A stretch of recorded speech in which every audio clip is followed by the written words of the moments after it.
નમસ્કાર મિત્રો, હું મહિપાલસિંહ જાડેજા, પ્રમુખ યુવા કોંગ્રેસ જામનગર અને વોર્ડ નંબર 2 ગાંધીનગરનો રહેવાસી. હજી અડધી કલાક પહેલાં જ હું જ્યાં ઊભો છું આ જગ્યાએ એક ગાડી સલવાણી હતી, જ્યાં આપણું જે ડીપી કપાત થયું હતું એ રોડનું કામ ચાલુ છે. આ રોડના કોન્ટ્રાક્ટરો જાણે જાડી ચામડીના હોય એમ ગમિયા ખોદી જનતાને જાણ કર્યા વગર, કોઈ જાહેરનામા વગર ગમિયા ખોદી ગમે રોડ બંધ કરી દે છે. આ રોડમાં જ હજી અડધી કલાક પહેલા જ એક ગાડી સલવાણી હતી, જેનો વિડીયો વાયરલ થયો છે. એ માટે થઈને જ અત્યારે હું સ્થળ પર આવ્યો છું અને આ રોડની જોઈ શકો છો કે રોડમાં ક્યાંય બેરિકેડ માર્યા નથી. આ રોડમાં જ અત્યારે રસ્તો ચાલુ છે. આ જોવો છો કે અડધો રસ્તો બંધ છે, અડધો રસ્તો ચાલુ છે. પબ્લિકને આવવા જવા માટે થઈ અને ગોકુલધામમાંથી જઈ શકે છે. જો તમારે રોડ બનાવવો જ છે, વિકાસના કામ કરવા છે તો કરો, કોઈ ના નથી પાડતું.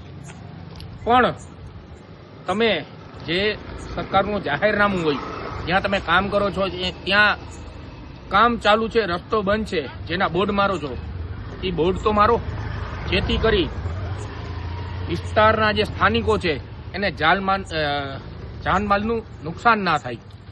અત્યારે જ જે હમણાં અડધી કલાક પહેલા જેની ગાડી અહીંયા સલવાણી હતી એ ગાડીમાં નુકસાન થયું હોય. આવું જ જો હજી તમે બોર્ડ ના માર્યાના રસ્તો બંધ ના કર્યો તો હજી આવનારા દિવસોમાં પણ અહીંયા નુકસાન ચાલુ જ રહેશે. જેથી કરી જાડી ચામડીના કોન્ટ્રાક્ટરોને એક વિનંતી છે કે તમારા માથે આકાઓ હશે પણ અહીંની જનતા જાગૃત છે. તેથી કરી અને તમારે કામ કરવું છે તો નિયમ અનુસાર કરો. કામ કરવાની ના નથી, પણ નિયમ અનુસાર કામ કરો.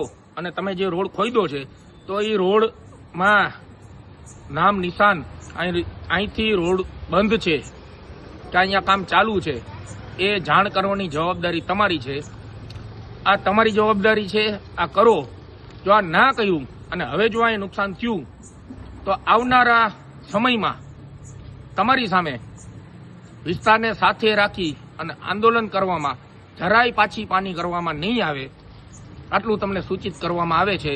અને અધિકારીઓને પણ સૂચિત કરવામાં આવે છે. અધિકારીઓ જ્યારે કામ ચાલુ હોય ત્યારે ખાલી ને ખાલી સુપરવાઇઝર નહીં પણ એન્જિનિયર સ્થળ ઉપર હાજર રહે અને સંપૂર્ણ કામ થાય, નિયમ અનુસાર કામ થાય, આટલું નિવેદન અને આટલી વિનંતી કરવામાં આવે છે. આ એક નિવેદન નહીં પણ એક આંદોલનની ચીમકી સમજી અને તમારો ભવિષ્યનો વિચાર કરજો. નકર તમારું કામ કઈ રીતના તમે કરી શકશો એ તમારે વિચારવાનું છે.